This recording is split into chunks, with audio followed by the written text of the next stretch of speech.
So I just started. The topic we have chosen for the day is Lord Rama, personified wisdom. Now, what makes apt of recalling this great wisdom is not just the mere story. Ramayana, as you all know, is a text which is over 24,000 verses. It's a voluminous text, which is a story written by the great sage,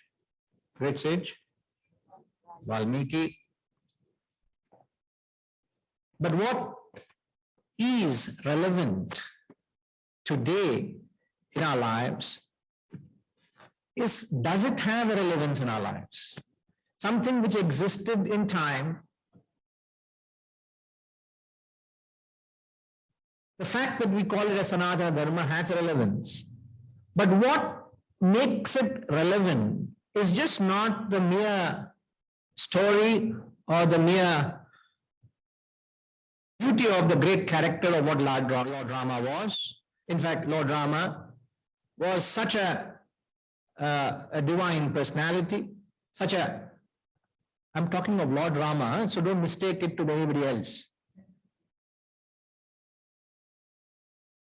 Sir, I'm not talking of you, sir. No, don't. He too was a glorious and a divine personality. So even the mere mention of the word Rama is so soothing, isn't it? It's so comforting, it's so inspiring.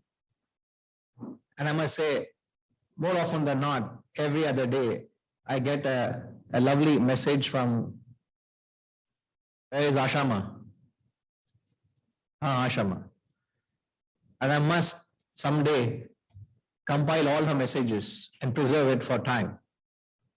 Because every time I read her message, it's so heartwarming, it's so touching, it's so motherly message she sends. And that standard trademark line of hers, Shri Prabhu Ramji Kripa Bani Rahe. Ramji Kripa Bani Rahe. And she keeps saying that. So, आप एक बार बोलिए माँ, आपकी आवाज से सुनना चाहते हैं हम. माइक दीजिए उन्हें. Who has the mic? Who is controlling it? She has come all the way from Bangalore for the inauguration. At her age, to take that journey is so. Is it working? I think. Can you on it yes, for her? Can.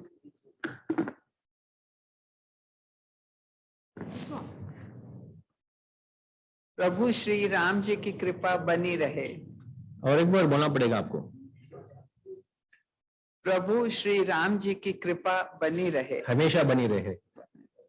So sweet. So, something which was written in the 5th century BC, how does it have a relevance in our lives today? So you can look at this great text, you can look at this great personality purely from a devotional perspective, where it triggers your feelings, your emotions for a great stature, for a great personality, a man who led the way, who's remembered because that was a great personality that lived in time.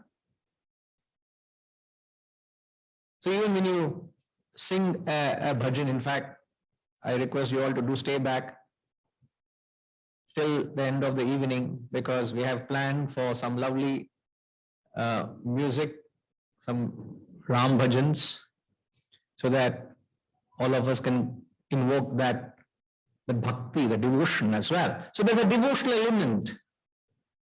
Even when Jai chanted, there's a devotional element. But there's also an intellectual element to this entire offerings.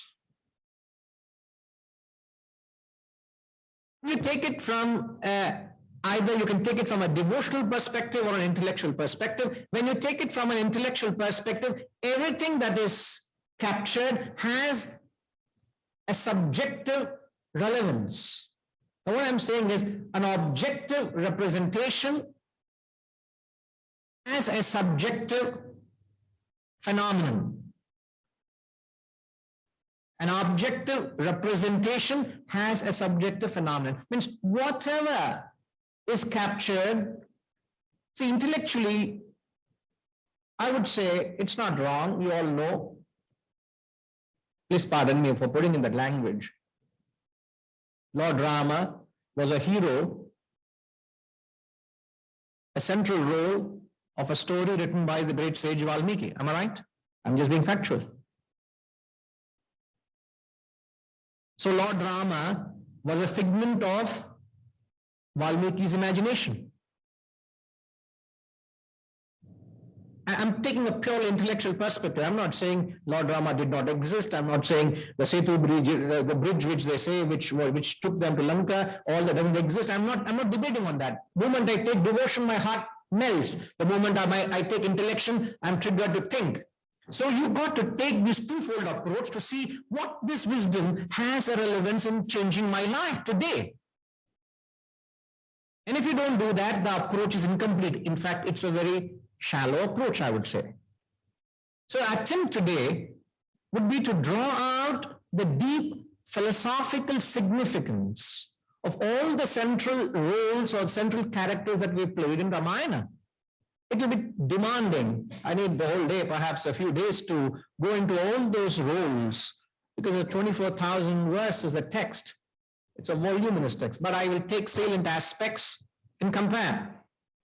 Now, even before I go into the finer detail of what these characters are, in the very upfront, Lord Rama symbolizes the Atman, the truth, the reality within. Sita symbolizes the individual, Jiva, the ego. Atman, the self, the truth, is represented by Lord Rama. Sita is the individual ego. The entire story of Ramayana is the union of Sita with Rama, the reunion. The reunion, not the union, the reunion, because they were before. They married together, when there was separation, and the whole story is the reunion of bringing Sita back to Rama, and again they were recoronated, isn't it? Am I got the story right? So the reunion of Sita with Rama is Ramayana. It's a story, but what's the philosophical significance? It's the spiritual reunion of an individual with the truth of the discovery of his own self. Sita uniting with Rama is just not a story. It is a journey you and I need to embark to unite back to yourself. So it's a spiritual reunion. So remembering Lord Rama on this occasion, on auspicious occasion, is to remind and reiterate ourselves that I must embark if I'm not embarked, and if I'm embarked, I need to reinforce those ideas. I should not get lost in the various attractions of the world. My primary purpose is to get back to myself. So this should be the foremost significance of Ramayana. Ramayana is the reunion of Sita with Rama, which is the individual with the self. And the journey she took, the passage she went through, the entire happenings, is the spiritual journey you'll have to go through. And all of this will make a great significance when you jot down the various elements. I'm going to bring it up. I tell you, it's so fabulous. How could someone be so perfect? That's why we go down to these great men of wisdom. You know, even in the Dhyana Shlokas. Dhyana Shlokas is an invocatory prayer chanted before you read the Bhagavad Gita.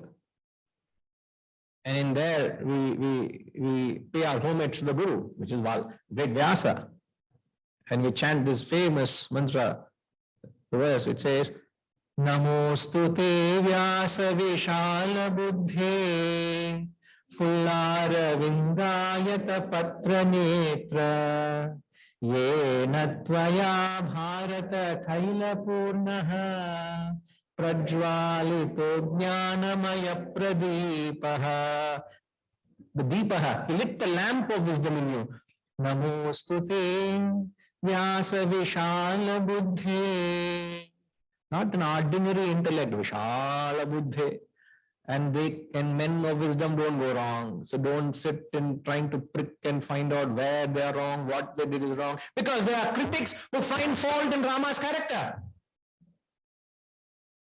And the reason why they find a fault in Rama's character is because here is Valmiki, what he did, he painted Lord Rama as a picture perfect human. Picture perfect. So, as a human, as you understand, a human plays various roles, isn't it? So, Lord Rama was painted a picture as an embodiment of truth and morality. None greater than him, to be frank. In any character in history, Lord Rama has been picturized and people find flaw in that personality.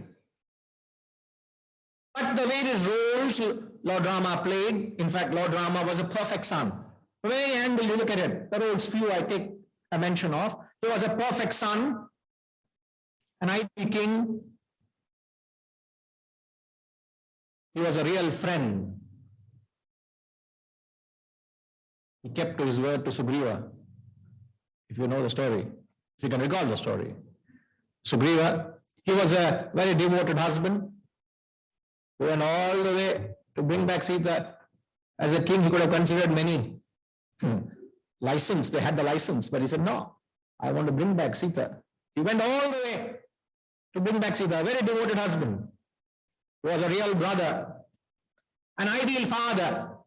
He was a great warrior. Whenever you look at Rama, he always with a bow and arrow, isn't it? Even in this picture, he would be carrying. Is he carrying? Thanks to the artist, he's captured that. Oh, there's no space. Let me remove the bow. Tradition. Thank God the artist remembered that. Irkama, Vasantama, irka ilya, kanbatunda, bow undi kada, arrows unnaya. Adi to begarochu chepparu naku.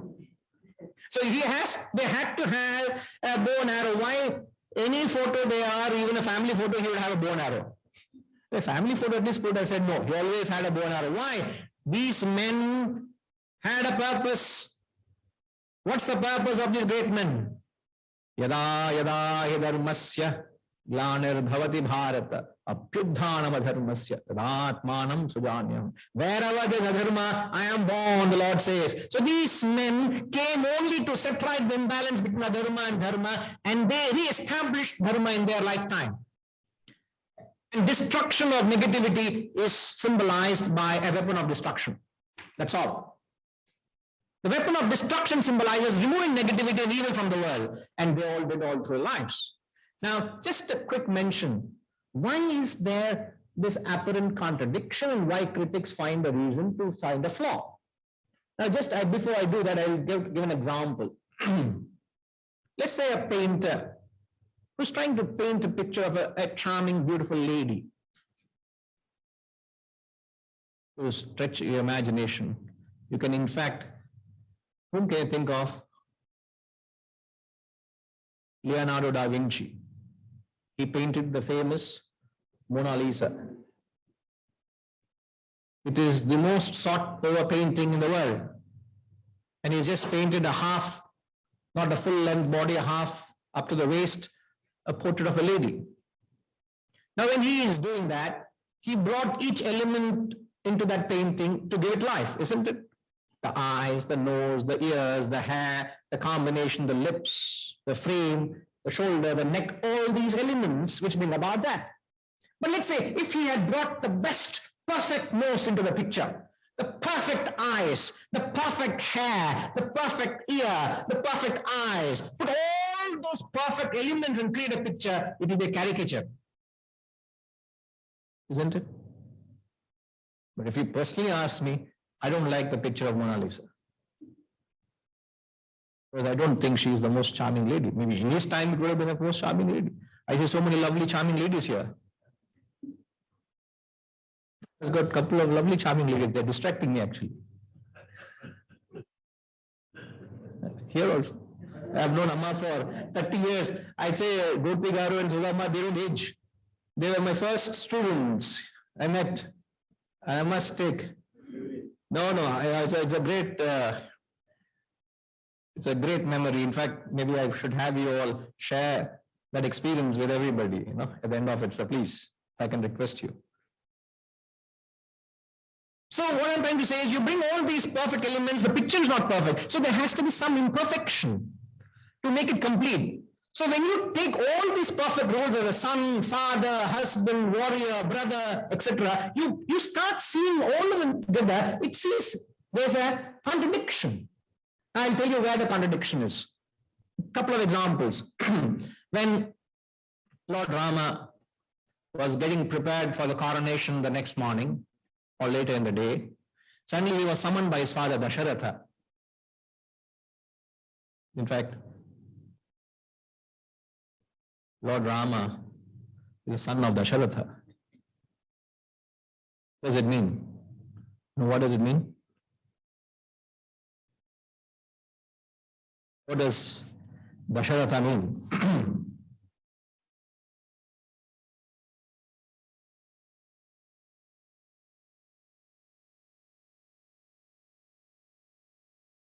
Ayodhya was his kingdom. Yuddha is conflict. Yuddha means it was a land of peace. It was a very fertile, peaceful land. No conflict anywhere in the whole country. What a place, what a state. What a dream come true, isn't it? Ayodhya, no Yuddha. And he was born to a man, Dasharatha, who had all the Dasha, 10 senses conquered. So as a man of perfect control, a man of wisdom in a land of peace was Lord Rama. So blessed. So divine is that birth, who have a father who had all that wisdom, who had all his senses under control, who created a land of peace, Ayodhya. There was born Lord Rama. The birth itself is divine, and then he was a divine personality. So you see what I'm saying? Intellectual interpretation. Once you say, oh, Lord Rama, you say Ayodhya, you say Dasharatha, oh, these are all characters I've heard from childhood. But what do they mean? They convey something, don't they? So the episode where Dasharatha was summoned, Lord Rama was summoned by Dasharatha. I hope all the online students are following. I ideally would have loved to see them. One piece of instrument here is not yet there, but guys, there are plenty of them there, and they're as dear to me as you all are dear to me here. That's an effort to embrace and invite and welcome everybody who's there, because till now we were all online, no? Now it's a hybrid. So I hope they all are following. Are following? Wonderful. Please say hello to them from my side. Otherwise, they'll be angry with me, no? So Dasharatha summoned Rama, said, you fellow have to go to exile 14 years. You have to give up your throne. Said, whatever you say. He didn't even ask, why do you think I should do that? Ideal son. And being the eldest of the brothers, he was to be coronated. He was to be the future king. The king that day he would have been announced. So he, as a king, as a prince, it conflicted with the role as a king, because he has duties towards his people, towards his countrymen. There's a conflict between the role of a son and the role of a prince or a king. Contradiction. But you take, if you want to understand Rama, understand him by each role he played. You want to understand perfection, understand role of a son perfectly, completely. You take that out. You compare a son to a king, there's a conflict. The second is sending Sita away to the forest because he heard somebody in the crowd, some washerman, a fisherman, doubting a washerman, the dhobi. Is Sita pure? Somebody in the crowd, some fellow said something. He packed her off to the forest. All right. You fight Ravana, you go all the way to Lanka, you fight and win him over, and somebody says something, you pack him off, pack her off. There's a contradiction between what? An ideal husband. So he was playing the role of an ideal husband, was he? Or ideal king? Ideal king. because he didn't want his men, his people, his subjects to doubt the integrity of Sita. Not that in his mind there was any doubt. But when that alarm or that call was raised, he didn't want that to spread wild. So you go to test, back off, and you put through the fire, whatever. There's conflict. And one of the most criticized concepts is Lord Rama shooting Vali hiding behind a tree, which was against the law of warfare those days, not today. Today they'll attack you when you're least prepared. But those days you can't attack, there can't be a fight if you are face to face. And it was a face to face battle between Vali and Sugriva. And our friend Rama hides behind the tree and kills Vali. So people criticize you as a warrior, you violated the law of warfare. So there's a conflict between a true friend, which was a word he gave to Sugriva that I will kill Vali. He kept his word. But there was a conflict between the role as a warrior, as a king. Conflict. People don't understand. So you find a flaw because you're mixing characters. Don't mix the roles he played. Just take one role, you'll understand. Picture perfect. Now, I don't want to get into the detail why he hid behind a tree. You'll have to come back. No, everything I give today, then you'll not come back tomorrow. We have to continue running this place, no? I need to have an audience to talk to, isn't it? It's deeply meaningful. Time permitting, I'll mention that. Now, let me get into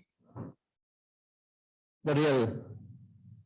I hope you all are warmed up. It's all the warm up before the actual sport. As I've said, Rama symbolizes the truth, the reality, the self. Atman. Sita symbolizes the ego, the individual. Sita, the moment she saw Rama, what was it? Swayamvar? Swayamvar. How do you translate, how do you convey Swayamvar to the online people? Swayamvar is what? Was it not Swayamvar?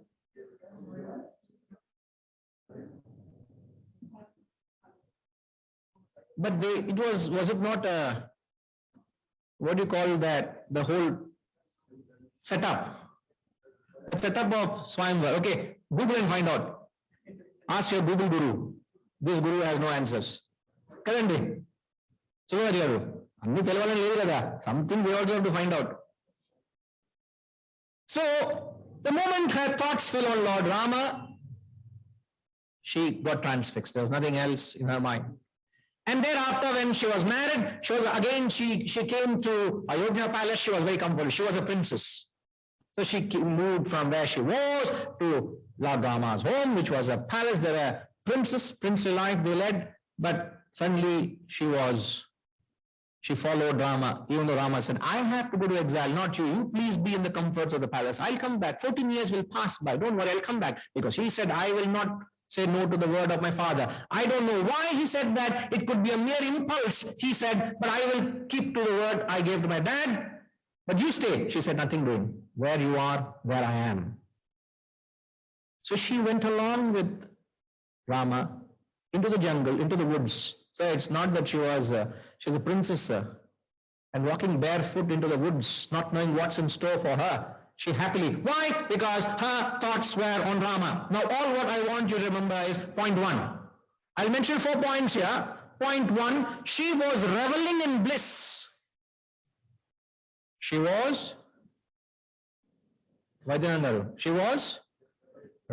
in bliss because she was with Rama, because her thoughts were on Rama. Whether or no comfort, luxury or no luxury, whether palace or jungle did not matter to her. Did it? No, because she was with Rama, which means once your thoughts are on the truth, on the higher, you will find yourself, whether wealth or no wealth, name or no fame, world or no world, you will be happy and contented. That's what the state Sita was. She was reveling in bliss. And to put in the words of William Cooper in the poem, the beautiful poem, just Google and find out and read through that. Poem Pineapple and the Bee. He writes a beautiful poem, William Cooper, Pineapple and the Bee. And at the end of that poem, he says, they who truth and wisdom lead can gather honey from a weed. If you lead a life of truth and wisdom, you can extract honey from a weed. You know there is no honey in a weed. Honey is there only in the bowels of those flowers, but not in the weeds.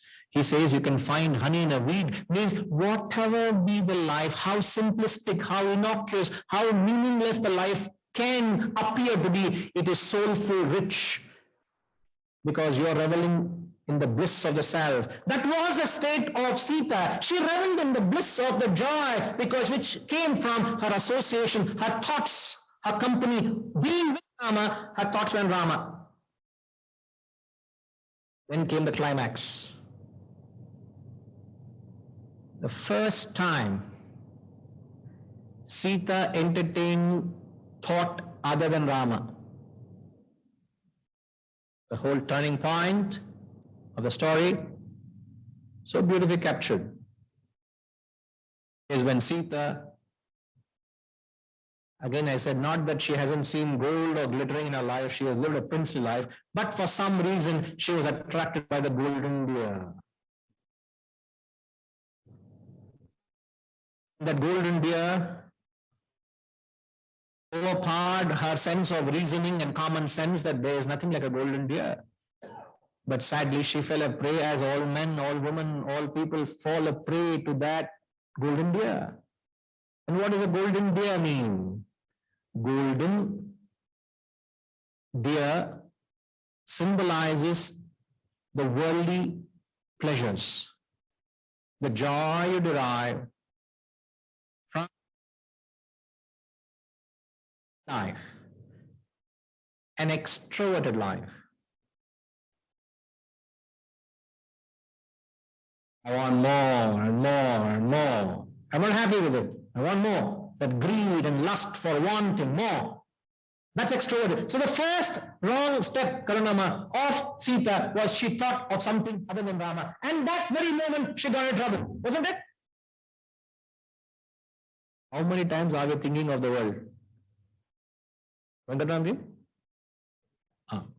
So calculate your luck.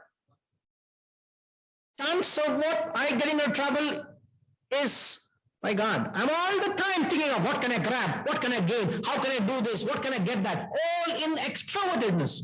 Her thoughts, we don't have time, I'm sorry, very busy. I'm very, very busy. I don't have time for higher. When time comes, I will see. When nothing else to do, I'll think you're postponing it. So what does the worldly pleasures, the golden deer? Golden means golden dainty, ma. Golden dainty. The moment you say gold, what? Because ladies are attracted to gold, no?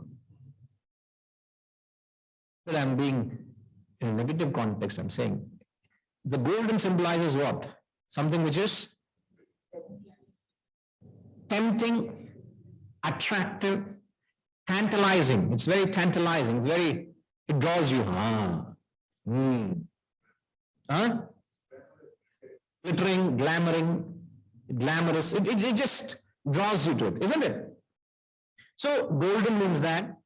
Deer means something which is swift, something that is passing. So you can't get hold of it. You try and catch a deer in the woods, you can't, impossible. So the joy you derive from the world is passing, glittering and fleeting. That is the nature of worldly pleasures.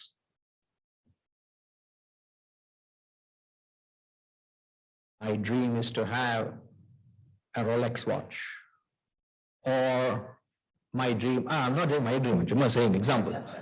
Or I should have a Patek Philippe. A Patek Philippe will cost you a pocket of $500,000. But that's my desire. So what? No, I'm saying extroversion. That is my dream home. I want to have the dream holiday. Where? Somewhere in your dream, which is not happen. I hate this COVID, I tell you. I was having so much plans. I saved all my money for the holiday. I'm not able to have that holiday. Cursing COVID. You're thinking out into the world. The Sita got into trouble, fell a prey to the 10-headed demon monster called Ravana. Why 10-headed monster? The 10-headed monster symbolizes you have fallen a prey to your 5 organs of perception, your jnanindriyas, and the 5 organs of action known as karmendriyas. You have fallen a prey to the 10 senses. The 10-headed Ravana means the 10 senses. You have fallen a prey to your own senses. So, point 2, Sita got into trouble. She was with Rama. Her thoughts were not on Rama. Venkatamji, what's the point 1? I think the seats are little too comfortable, Harishji. I think your complaint must go to Krishna Swamiji for arranging so comfortable chairs. Krishna Swami Garu, the chairs are little too comfortable, I think. Kada? We will get the carpenter tomorrow, knock off those handles. If you don't distract me now, I'm making a point here. I know, I will not make a point now. The chairs are comfortable, Rama. Yes, sir. Sita was with Rama, her thoughts were on Rama. Point 1. Point 2? On the world, something other than Rama.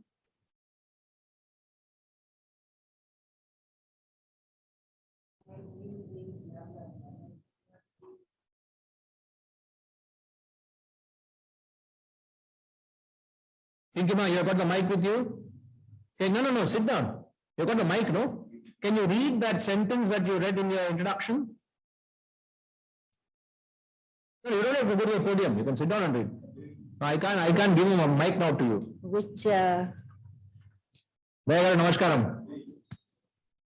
Huh? You quoted someone, isn't it, of vision? yes. Yeah, a vision is the far-sightedness to see what is invisible to others that inspires action to transform the vision into reality. A vision is something which? The far-sightedness to see something. A vision is something, a far-sightedness to see something which is not visible to others. But? It inspires action. Inspires actions. So the philosophy is saying you must envision, must have a vision, envision a larger cause, a purpose, a goal in life, not run behind your selfish aggrandizing desires and wants and greed. They're two different things. One is to follow the path of greed and acquisition, other is to follow the path of envisioning a cause to work for. They're two different things. Most of the people are running thinking of themselves. But can you think of yourself and do something to the society?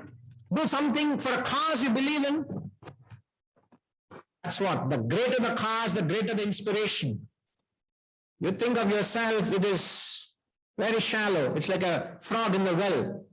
It thinks that's all the world is for the frog. They're saying there's life beyond the well, the boundaries of the well, man. Think beyond it. So envisioning a higher purpose which inspires you is different to, so one is unselfish and selfless, other is very selfish. I and me and mine, that's all, nothing else. That is not endorsed by the Shastras. The Shastras say you must lead a life of a higher purpose. All right, man? So, but even in corporate world, we all try to connect to the larger world. Otherwise, you can't do it on a regular. You can't. Corporates also talk about a larger purpose. Larger purpose. And of course, you might be and all, but all of us have to connect to a larger purpose. Otherwise, how do you rally an organization towards something? You don't have a place. You will find very soon you are out of place because the world is very alert, very intuitive to what your intention is. It's very clear. People can easily find out if you have an evil motive, it's clearly seen. So your intentions and your actions will not take you further if you are selfish, if you have a hidden agenda. instantly you'll become a liability, not an asset. So you want to become an asset in an organization or liability? The choice is yours. You are a selfish person, you become a liability, not an asset. Okay. I think the knowledge is not warming you up enough. The blame should go to me. Still you're feeling cold, isn't it, sir?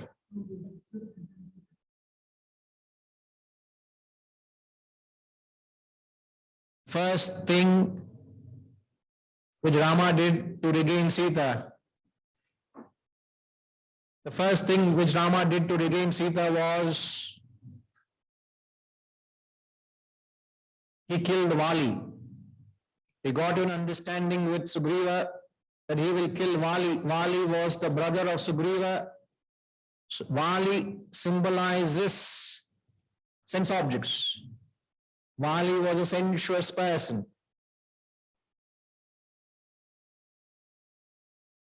He took away, he kicked his own brother out of his own home, which is from his kingdom.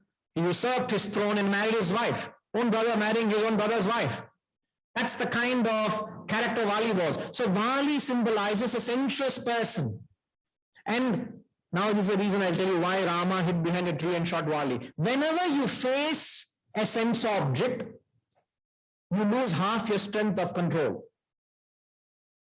You can't tell a person who has a weakness for sweets. You put a box of chocolate or sweet box in front of him and say, control, don't eat. How not to control? Mouth is watering. So lovely. Gulab jamun. And you say control. What control? Better it is when the thought is, when the object is not in front of me, I have a fair bit of control, isn't it? But when the object is in front of me, how to control? Now, half your strength is lost. So Vali had a boon that whomever he faced in combat with him, half his strength was gone. So there was no way Rama would have killed Vali. And for that reason, Rama hid behind a tree and shot Vali. And Vali symbolizes sense objects. So the first thing Rama did to regain Sita was killing Vali. Vali symbolizes lust and greed. So you want to begin your spiritual journey, you've got to end your extroverted pursuit of greed and possession of the world and embark on the higher. So the first step of your spiritual journey is to kill Vali within you.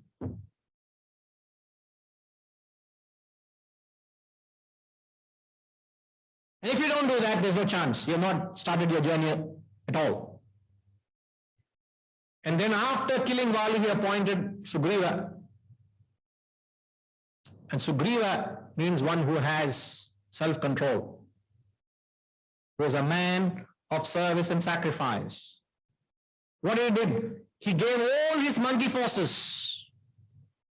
That my whole team is with you to help to get back Sita, Rama. He kept his word. So the entire forces, Ashama, all the monkey forces were with Lord Rama Father to bring her back.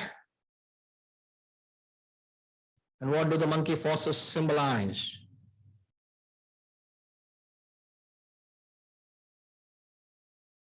Any idea, ma? Monkey and TNT. What is the nature of monkey? I'm only talking to her. Vimalama.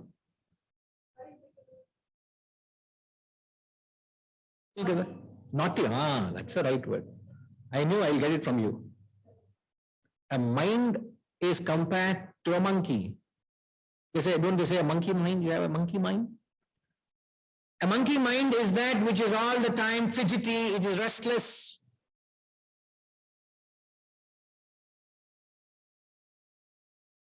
So he gathered all the thought forces which are fidgety and restless to regain Sita and Rama.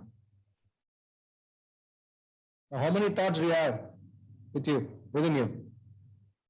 Raju, how many thoughts are there in your head? Right now, unlimited. Beyond this classroom, countless.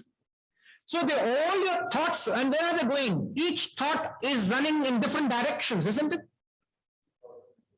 My God, that's too charitable you are. I know you're a very charitable person. 60,000 thoughts a day is very charitable.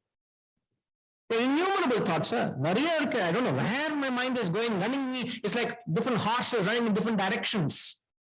So to bring all those thoughts together and give it a cause, give it a direction and say, go and get it, that requires a purpose. So collecting all the monkeys to achieve that is captured in the Gita. Sarva dharman parityajya mamekam sharanam vraja aham tva sarva papebhyaha mokshayishyami ma shuchaha. Sarva dharman parityajya. You renounce all your so-called duties and responsibilities you have self-imposed on yourself. You're sitting on your head like a Frankenstein sitting on your head. I have a duty as a father, as a mother, as a grandfather, as a grandmother. Your own duties are like a mountain sitting on your head, are a burden to you. Sarva dharman, renounce all those dharmas. Mamekam sharanam vraja. You surrender to me for this cause. Aham tva, I will give you moksha. Ma suchaha, don't worry. Which is what was achieved by gathering all the thought forces for the reunion. Such a person is one who thinks of the goal of realization. And I'm aspiring that. I don't know whether it's possible, but I will give every bit of my energy to get there. I guarantee that. Getting there is not my control, but attempt is there in my control. And then,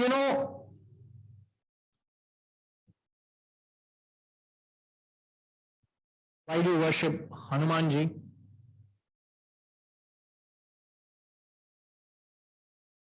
I need time. Please, if you can bear with me for a few more minutes. Hariji, we have. Sorry to the musician, ma. Namaskaram. We gave a little time so that everybody could gather. So the event is a little few minutes. Thank you, ma. Nothing should be taken for granted. So why do we worship Hanumanji? Any idea, sir?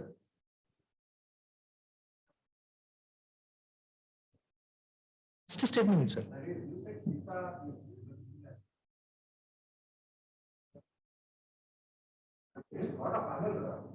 Where are you?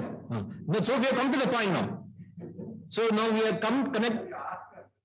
No. I wish and I will, time permitting, I'll clarify you because I don't have the time. Today is just a presentation, but as you have heard umpty number of times, you come to the satsang, 70% they talk, 30% I talk.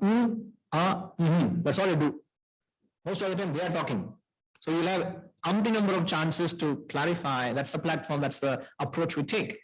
But today, time not permitting, I would not be able to do that. But if I can get you out of that which you're stuck to and come to Hanumanji, if I can request you.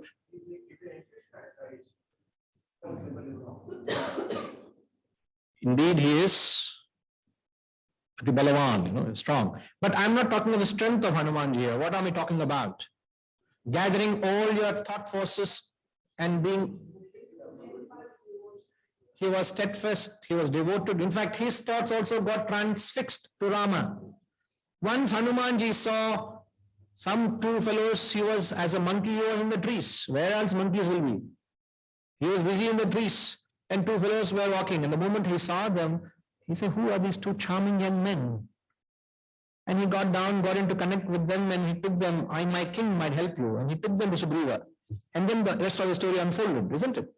And from that moment, his thoughts were on Rama. He never thought anything else until he saw Sita. And when he saw Sita, many frames later in the story, Yan kulattai yan katandal, he said, I've got back my nature. Kulattai, I got back my kulam. And what's the kulam of a monkey? Fidgety, restless, confused, wandering. He got back, he said.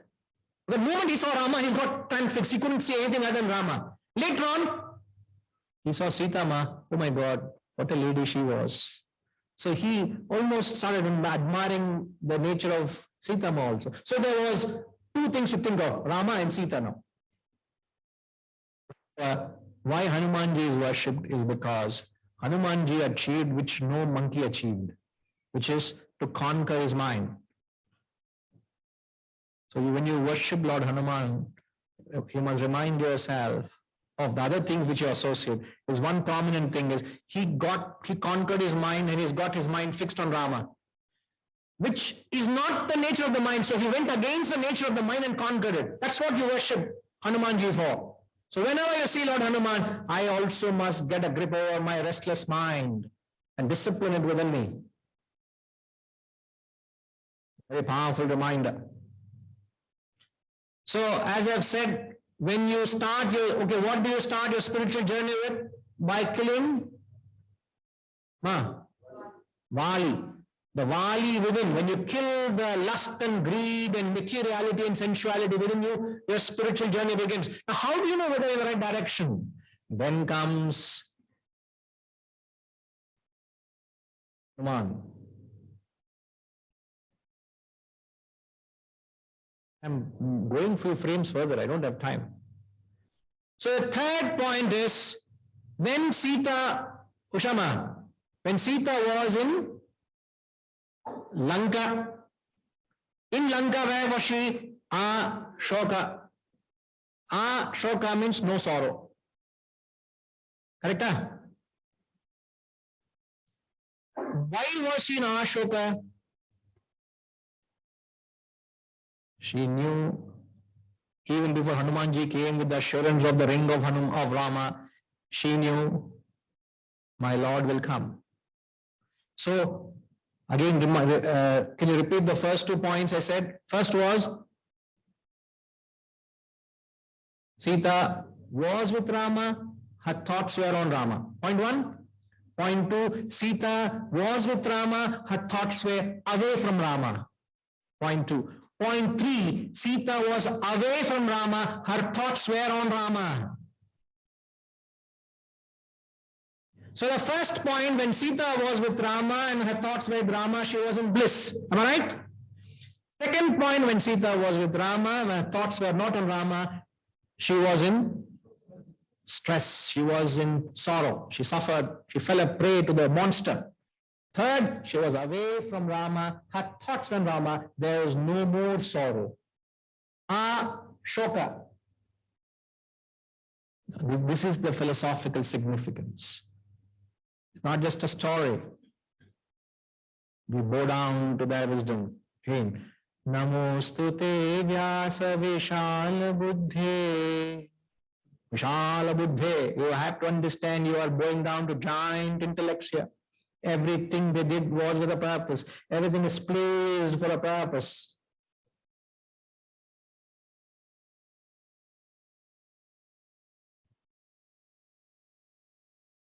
Soon thereafter, Hanumanji he could himself had destroyed Lanka. He burnt Lanka, isn't it? They touched his tail. He just burnt the whole Lanka. You fellows, you do mischief with me. He single-handedly could have brought Sita back. But she said, no, I will wait for my Lord. And thereafter, no sooner, Sita was united to Rama and she regained the lost bliss, which is symbolized as the reunion, which is also known as realization, self-realization, which is also known as what's that Sanskrit word? Rama? Aikyam, which is the oneness. Yes. What's the other Sanskrit spiritual word we keep hearing of? Yoga. That is yoga. Yoga, yuj, is nothing but wanting to join, and the joining is also yoga. Wanting to join, the joining, and having joined is yoga. The reunion, the effort to unite, and having united is yoga. Now, is it possible for me to put it on board? Can it be done right away?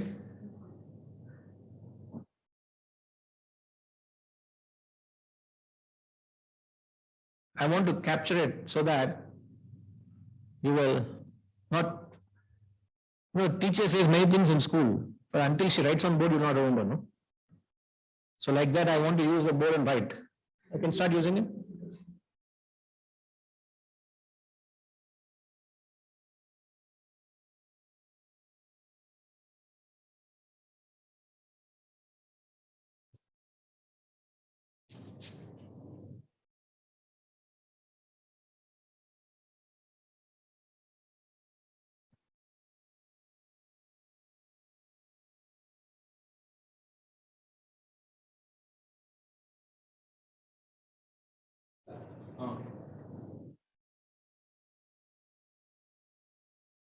Have a white background.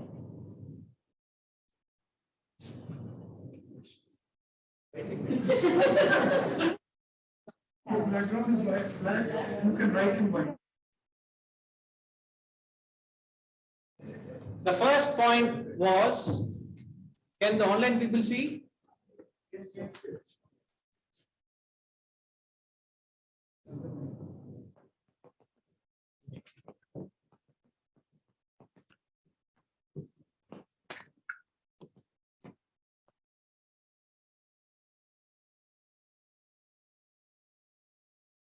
Correct?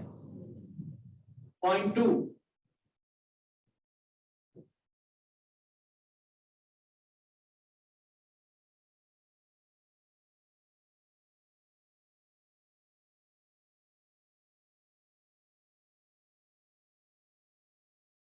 Yes? Roka. Correct? Correct? Yes. No, my memory is short, I'm asking. Point 3. Subrajaru. Point 3 answer. Sita.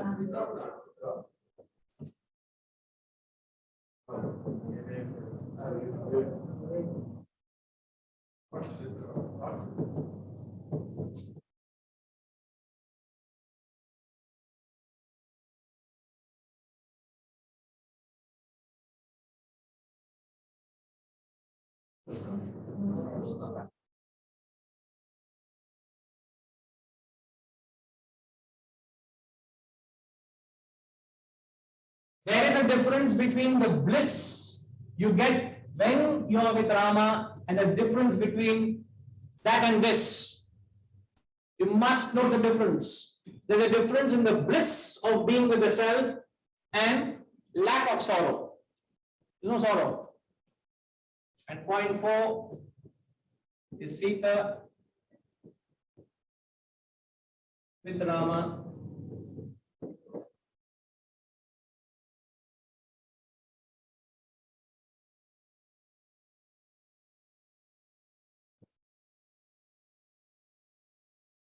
You have regained your lost bliss.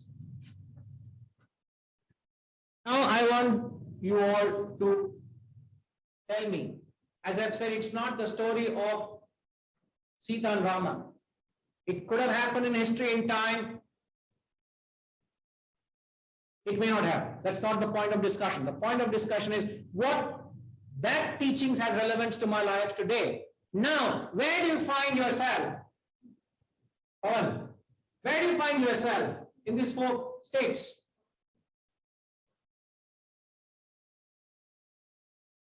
See,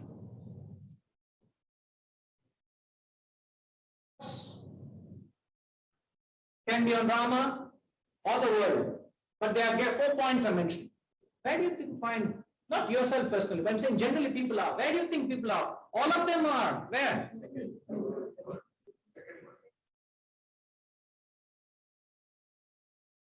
How do you get the color? Can you slow down? Just put the X on. There's no X You on. start writing. Just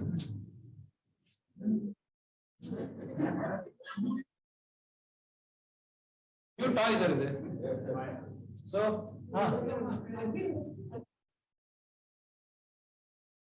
இங்க உட்காருமா. உங்க பரவாயில்ல ஒரு சேர் போட்டாங்க. So என்ன? Okay. Now this, how do you define this? This is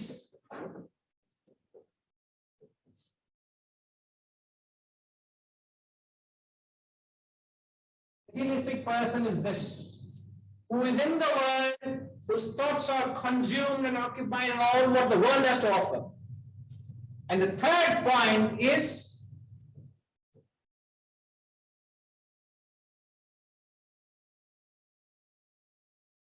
a spiritualist. Thank you, ma'am. A spiritualist is one, doesn't matter where he is, doesn't matter what he is doing, his thoughts are on Rama. And if you are going to,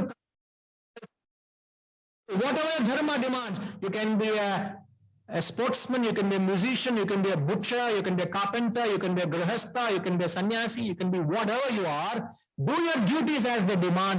But if your thoughts are on the higher, you will have no shoka in your life. And then perhaps you can dream and attempt and envision to reach that ultimate goal of reunion with yourself and gain that moksha or self-realization. And which Hanumanji at the end of it, he tore open his chest. He did open heart surgery by himself, sir. You fellows want to do surgery? Come on, do it. He tore open his chest and said what? Rama is within me.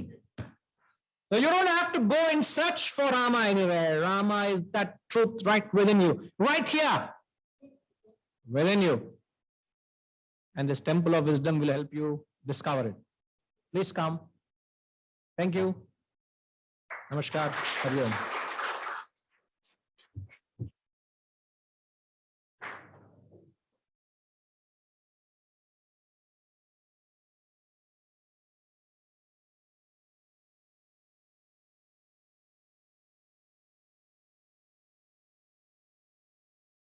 There is